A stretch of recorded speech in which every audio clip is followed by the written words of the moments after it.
오늘은 저희가 종교개혁주일로 지키고 있습니다. 개신교의 종교개혁은 1517년 10월 31일 마틴 루터가 당시 성행하던 면죄부 판매의 의문을 제기한 95개 조의 반박문을 발표한 날을 공식적 종교개혁의 날로 정하고 있습니다. 그래서 올해는 종교개혁 499주년이고 내년이 되면은 500주년이 됩니다. 그래서 내년이면은 아마 전 세계의 개신교들이 종교개혁 500주년이라고 해서 500가지도 넘는 행사들을 아마 하게 될 것 같습니다. 그런데 500주년이면 어떻고 501주년이면 어떻습니까? 중요한 것은 무엇입니까? 언제 어떤 행사 있느냐, 이것이 중요한 것이 아니라 종교개혁을 통해서 우리가 과연 어떤 자리에 와 있는지, 또 우리가 지금 어떻게 주님을 믿고 있는지를, 우리의 신앙은 건강한지, 우리의 교회는 바르게 세워져 가고 있는지 이것을 돌아보는 거겠죠. 뱀은 정기적으로 허물을 벗는다고 하는데 허물을 벗지 않으면은 나중에는 그 허물이 딱딱해져서 그 안에 굳어져서 그 허물에 찔려서 죽고 만다라고 그렇게 하지 않습니까? 교회와 성도도 마찬가지입니다. 자신의 허물을 날마다 벗을 수 있어야 되는데 이것이 개혁이죠.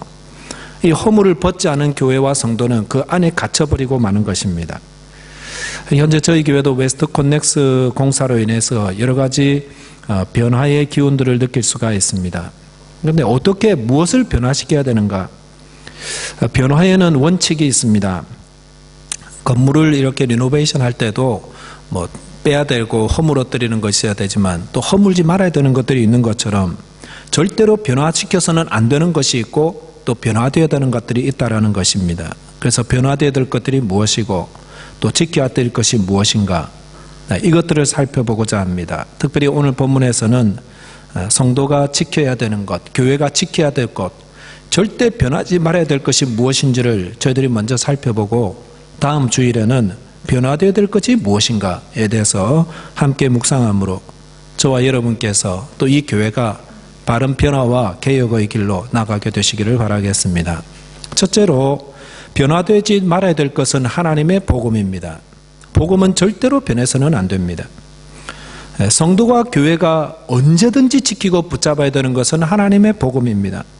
본문 1절 말씀해 보시면은 로마서를 시작하시면서 이렇게 시작하지요. 예수 그리스도의 종 바울은 사도로 부르심을 받아 하나님의 복음을 위하여 택정함을 입었으니 라고 시작하고 있습니다. 로마 교회에 편지를 보내면서 바울이 자신이 사도로 부르심을 받았다라고 하면서 무엇을 위해서? 하나님의 복음을 위해서 택정함을 받았다라고 했습니다. 여기서요, 복음을 하나님의 복음이라 부르고 있습니다. 하나님의 복음이 있고 사람의 복음이 있습니다. 성경에서 말하는 것은 하나님의 복음이지 사람의 복음이 아닙니다. 사람의 복음이란 무엇입니까? 그것은 사람들이 원하는 거지요. 사람들이 바라는 것입니다. 사람들은 교회에 와서 복음을 바랍니다. 어떤 복음요? 하나님의 복음을 들어야 함에도 사람의 복음을 강구하는 그런 경우가 있다는 것입니다. 세상 사람들이 무엇을 바랍니까? 다 아시죠? 성공을 바라지요? 부유함을 바라지요? 쾌락을 바라지요? 그런데 교회에 와서 그것을 구하고 있다면 그것은 망하는 교회가 되고 그것이 사람의 복음이라는 것입니다. 신학교에서 목회자들이 조심해야 될 3가지에 대해서 배웠습니다. 그것은 돈과 이성과 권력입니다. 돈과 이성과 권력. 어디 목회자만 그렇습니까? 모든 성도들도 다 조심해야 됩니다. 리처드 포스트가 쓴 돈, 섹스, 권력이라는 책 똑같은 거죠. 돈, 이성, 권력 똑같은 것입니다. 그런데 이 말씀을 듣고 잘 분별해야 됩니다. 돈, 이성, 권력 다 나쁜 거다. 다 버려야 된다. 이렇게 말하지 않습니다. 돈 필요하지요? 이성 필요하지요? 권력 다 필요한 것입니다. 그런데 그것이 우상이 되고 그것이 우리의 삶의 목적이 되어서는 안 된다라는 것입니다. 그런데 오늘날 특징 문화, 오늘날 사회를 보면은 만족 없는 사회예요. 탐욕의 문화예요. 그래서 돈을 가져도요, 어마어마하게 자꾸 가져요. 더 많이 이게 문제가 되는 것입니다. 돈도 자신이 가진 바를 자족히 여기면서 가진 것 가운데 남을 베풀고 살며 그러면 얼마나 좋습니까? 그런데 조금 더 이 탐욕을 버리지 못하기 때문에 문제가 되는 것입니다. 성적인 것도 마찬가지지요. 결혼을 통해서 자기 배우자에게 만족하면 되는데 그것을 넘어서려니까 자꾸 문제가 되는 거 아니겠습니까? 권력도 마찬가지지요. 주신 자리에서 충성하면 되는데 자꾸 더 높은 데 올라가고 더 많은 걸 가지려고 하니까 문제가 되는 것입니다. 한국의 정치권이 지금 요동치고 있습니다. 무엇 때문에 그렇습니까? 자기 자리에 맞지 않게 행하니까, 그걸 오용하고 남용하니까 국가적으로 어려움에 처해 있다는 것입니다. 역사적으로 많은 사람들이 이 돈, 이성, 권력 이거 탐하고요, 여기에 만족하지 못하고 자꾸만 조금 더 하다가 다 망하거나 무너졌습니다. 우리도 예외가 아닙니다. 우리도 돈을 탐하고 성적인 것을 탐하고 권력을 탐하다가 다 망하게 됩니다. 사단이 성도와 교회들을 무너뜨릴 때 이 세 가지 이용하지 않겠습니까? 아주 적절하게 이용합니다. 그래서 우리 성도들과 교회는 늘 자신과 이 교회가 조심해야 됩니다. 이것들을 얻는 것이 우리 목적이 되어서는 안 됩니다. 그것이 우리 목적이 될 때 그것은 사람의 복음이 된다는 것입니다. 초대교회 성도들 가운데에 예수 믿어서 부자 된 것을 자랑한 사람은 아무도 없었습니다. 아니, 그거 자랑하려다가 아나니아와 삽비라는 죽임을 당했습니다. 성도 여러분, 예수 믿고 부자 된 것 같습니까? 자랑하지 마십시오. 오히려 자신이 부자인 것에 대한 책임을 다하시고, 이 내가 가진 재물이 내 것이 아니라 하나님이 내게 맡겨두신 것임을 알아서 재물의 청지기로 잘 살고 있는지 돌아보셔야 할 것입니다. 얼마 전에 한국 영화제가 있다고 해서 시티에 있는 영화관에 나간 적이 있었는데 아주 놀라운 장면을 보았습니다. 아마 많이들 아실 건데 그 시티에 있는 영화관 옆에 빵집이 하나 있는데 사람들이 줄을 서서 기다리고 있는데요, 그 빵집에서 파는 빵은 딱 한 종류밖에 없는 것 같았습니다. 나중에 어떤 분이 그 빵에 꿀을 넣어서 파는 게 있다고 알려주셨습니다. 근데 더 놀라운 것은 한 사람이 하나밖에 못 산다는 것입니다. 아니, 어떻게 이런 빵집이 있습니까? 그리고 그 가격도 별로 저렴하지도 않아요. 근데 제가 아침에는 가보지 못했지만 들려오는 말에 의하면 아침이고 저녁이고 사람들이 줄을 서서 그 빵 사겠다고 기다리고 있다는 것입니다. 그 집의 빵이 잘 팔리는 이유가 무엇일까? 뭐 비법이 있는 것도 아니겠죠. 주인이 친절해서도 아니고 내부 장식을 잘해서도 아니고 뭐 때문입니까? 빵 때문입니다. 빵. 맛있는 빵 만들기 위해서 좋은 재료 사용하고 정직하게 하니까 그렇게 줄을 서는 거 아니겠습니까? 성도와 교회가 무엇을 자랑해야 됩니까? 우리의 자랑에 우리의 신앙의 성패가 달려 있습니다. 많은 교회들이 교회 건물을 자랑하지 않습니까? 한국이 참 많이 부유해졌습니다. 그러니까 한국 교회들도 많이 부유해진 것 같습니다. 그래서 교회들이 큰 돈을 들여서 너무나도 멋진 교회들, 건물들을 너도나도 짓고 있습니다. 그래서 어떤 지역에 가보면은요, 그 지역에 제일 뛰어난 건물, 대개가 다 교회 건물들입니다. 얼마나 잘 지어놨는지 다 예술의 전당급이에요. 예술의 전당. 이게 교회인지 예술의 전당인지 모르겠어요. 그래서 많은 교회들이요, 주보 일면에다가 또 홈페이지 대문 사전에다가 뭘 올려놓습니까? 교회 건물. 그냥 보이지 않고 웅장하게 보이려고 밑에서 위로 찍었어요. 그것은 교회의 자랑이 무엇인지를 보여주는 거 아니겠습니까? 왜 교회의 자랑이 건물이 되어야 됩니까? 건물도 교회 맞습니다. 건물도 잘 보관해야 됩니다. 예배 드리는데 물 떨어지고 이러면 참 힘들겠죠. 그러나 교회는 건물보다 더욱더 자랑할 것이 있는데 그것은 바로 하나님의 복음입니다. 교회가 무엇을 자랑하느냐에 따라서 그 교회의 가치관과 미래가 보이는 것입니다. 건물이 교회의 자랑인 교회치고 건강한 교회는 없습니다. 교회들마다 건물은 참 잘 지어 놓았는데 교회 안에 들어와 보면은 교회가 약화되어 있는 경우가 너무나도 많습니다. 교회 건물을 자랑거리로 삼으면은 그 교회는 머지않아 쇠퇴하는 것은 너무나도 불을 보듯 뻔합니다. 교회의 본질은 건물이 아닙니다. 교회의 본질은 건물이 아닙니다. 유럽의 교회들을 보세요. 이미 다 우리에게 이야기하고 있는데도 우리는 그럼에도 교회를 새롭게 해야 된다면 교회 건물을 새롭게 해야 된다고 그렇게 생각하고 있는데 잘못된 생각입니다. 교회의 신앙과 성도의 신앙의 본질이 무엇입니까? 그것은 바로 하나님의 복음입니다. 물론 교회 건축도 해야 되고 리노베이션도 해야겠지요. 하지만 신앙의 본질을 훼손해서는 안 됩니다. 중세 유럽교회가 성 베드로 성당을 짓기 위해서 신앙의 본질, 즉 하나님의 복음을 훼손하였습니다. 물론 처음부터 그랬던 것은 아닙니다. 처음에는 성 베드로 성당 지으려고 그러니까 여러분 각 사람의 형편에 맞게끔 헌금하세요. 자발적 헌금을 이야기하다가 점점점 이게 과열되니까요. 하나님의 복음까지 훼손시키고 말았습니다. 빵집이 무리한 확장을 하려다가 빵에 들어가는 재료를 아끼고 과감하게 버려야 될 것들을 재활용하다 보니까 빵 맛이 달라지게 되면서 손님이 끊어지고 영업도 어려움을 겪게 되는 것처럼 교회와 성도가 하나님의 복음을 잊어버리면은, 그것을 훼손하게 되면, 그리고 교회에서 사람의 복음을 전하게 되고 사람들이 듣고 싶어 하고 원하는 것들을 제공하려 하는 순간 교회는 점점 쇠퇴하게 되고 약화되고 마는 것입니다. 종교개혁주를 맞이해서 우리가 우리 자신을 돌아보고 이 교회가 무엇을 추구하고 있는지를 되돌아봐야 할 것입니다. 우리는 이 세상의 복음 때문에 주님을 찾고 교회를 찾는 자가 아닙니다. 세상이 교회에서 교회를 향해서 이것 좀 달라 저것 좀 달라 할 때에 그것 채워주려다가 세상이 추구하는 세상의 자랑거리로 채워지는 그런 교회가 되어서는 안 됩니다.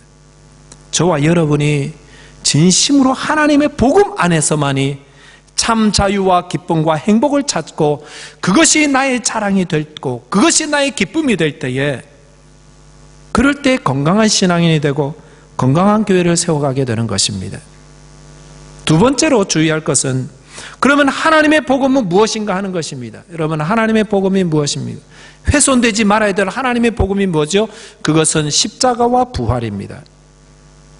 본문 2절의 말씀해 보시면은 이 복음은 하나님이 선지자들을 위하여 그의 아들에 관하여 성경에 미리 약속하신 것이라 라고 기록하고 있습니다.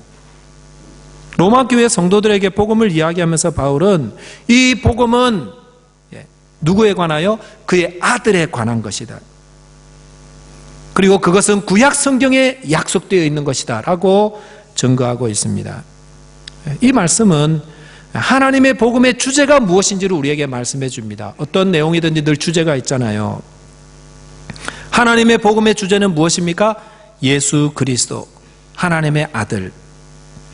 그래서 복음을 이야기하려면은 예수 그리스도에 대해서 알아야 합니다. 그리고 구약 성경이 약속하고 있는 바가 무엇입니까? 하나님의 아들 예수 그리스도에 대한 것입니다. 성도가 가장 잘 알아야 되는 것은 무엇입니까? 성자 하나님이신 예수님에 대한 것입니다.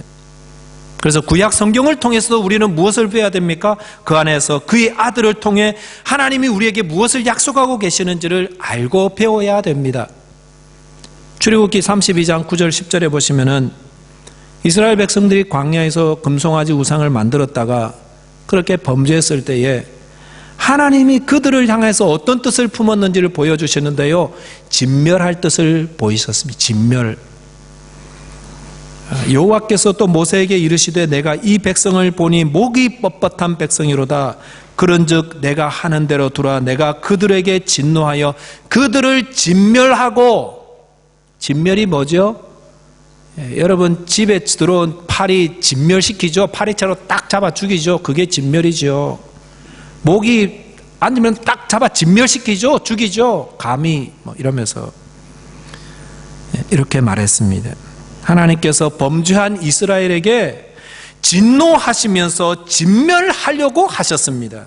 손을 드셨어요. 파리채를 드셨어요. 딱 내리면 죽는 거예요. 다. 그런데 32장 다음에 33장에 가보시면은 그들이 다시 하나님의 은혜를 잊고 있음을 볼 수가 있습니다. 어떻게 그들이 하나님 앞에서 진멸당한 위기에 있었는데 살 수가 있었을까? 그들이 무엇을 했기에 그 사태를 모면할 수 있었는가? 그것이 우리에게 주시는 메시지예요.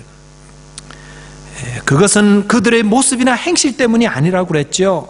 무엇 때문에 그들이 그 위기를 모면할 수 있었습니까? 이걸 보셔야 돼요. 이것을. 무엇 때문입니까? 모세의 중보 때문입니다.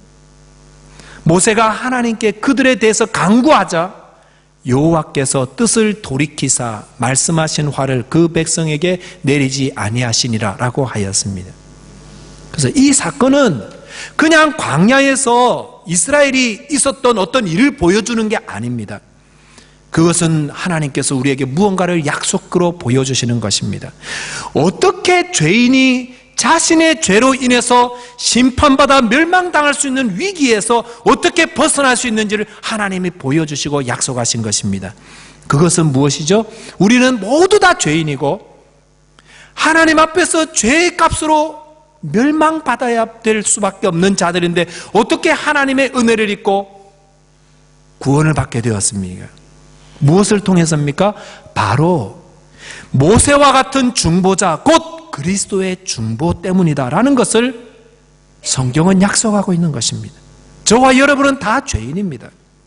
우리가 이 사실을 잊지 말아야 됩니다. 그리고 죄의 값은 사망입니다.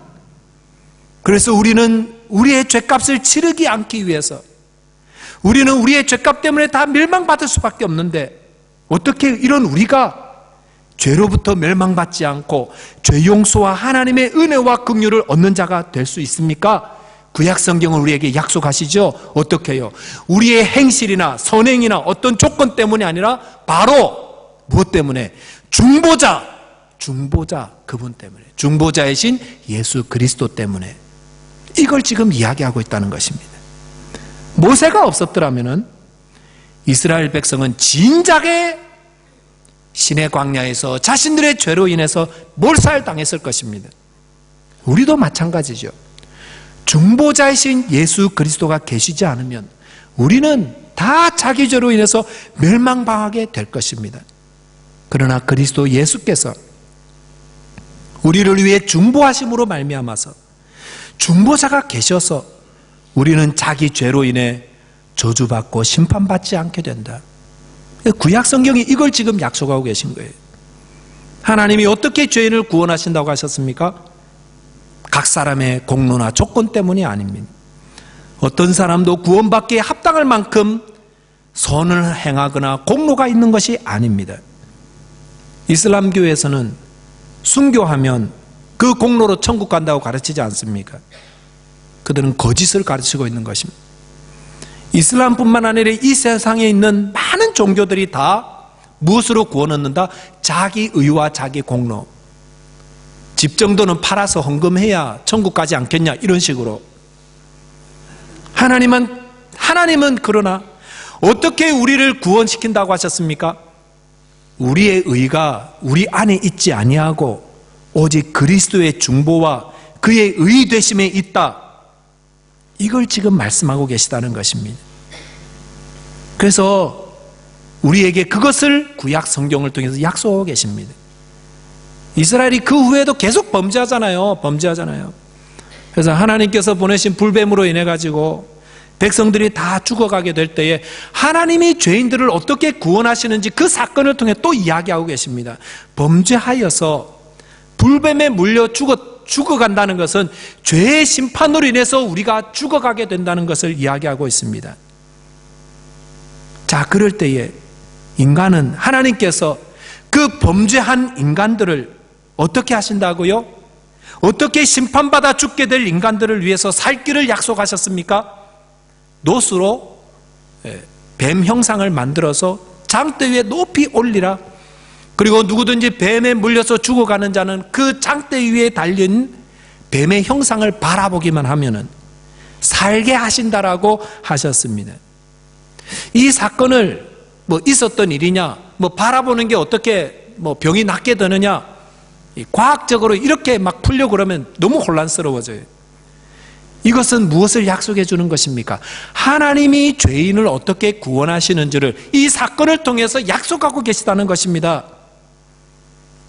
자기가 지은 죄만큼 우리가 착하게 살아서 그것을 이렇게 되갚아서 우리가 구원받는 것이 아닙니다. 내가 30년 동안은 죄를 지었으니까 이제 30년 동안은 주를 위해서 살면은 구원을 받는 것이 아닙니다. 어떻게 구원받습니까? 어떻게 죄 용서와 구원을 받습니까? 구약 성경을 통해서 늘 약속하시는 것은 십자가에 달리신 예수 그리스도를 바라보는 것입니다. 그분의 죽으심이 나의 죄를 대신해서 죽은 것임을 받아들이는 것입니다. 믿음으로 받아들이는 것입니다. 하나님께서 나의 죄를 대신하여서 내가 내 죄로 인해서 장대 높이 달려 죽어야 함에도 불구하고 그가 내가 달려야 되는 그 자리에 하나님의 아들 예수 그리스도를 죽게 하심으로 그를 믿음으로 받아들이는 자에게 그를 바라보는 믿음을 통해서 구원을 받게 하신다. 이것이 하나님이 죄인을 구원하시는 방식이요, 그것을 구약 성경의 여러 사건을 통해서 약속하고 계시다는 것입니다. 우리가 구원받은 것은 그리스도를 통해서이지 자신의 선행이나 열심이나 헌신을 통해서가 아닙니다. 오늘 새벽에 이렇게 운전해서 교회를 오는데 2달 전에 있었던 일이 문득 생각이 났습니다. 그날 비가 내리고 있었고 좌회전 신호를 기다리고 있었습니다. 그 시간은 학생들 다 학교에 갔고 길에는 차들이 별로 없었습니다. 신호가 바뀌고 차를 출발하는데 갑자기 찢어지는 듯한 클락션 소리가 나면서 제 앞으로 차 한 대가 손살같이 지나가 버렸습니다. 왜 그 차가 정지 신호를 무시하고 그것을 지나가는지는 알 수가 없습니다. 그런데 만약 제가 급한 마음에 좀 빨리 출발했더라면, 아니 그 차가 조금 늦게 그곳에 왔더라면, 그래서 제 차의 오른쪽 운전석을 가격했더라면 아마 이 시간 저는 이곳에 서 있지 못할 것입니다.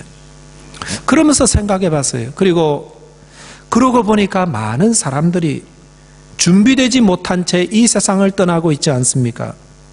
죽을 준비를 해야 한다고 하면서도 정작 죽음의 시점 앞에 설 때에는 준비되지 못한 채 이 세상을 떠나고 있다는 것입니다.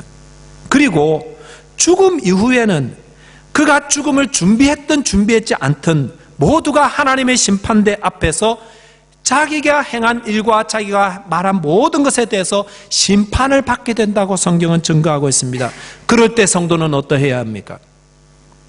성도는 그때 무엇을 붙들고 있어야 됩니까?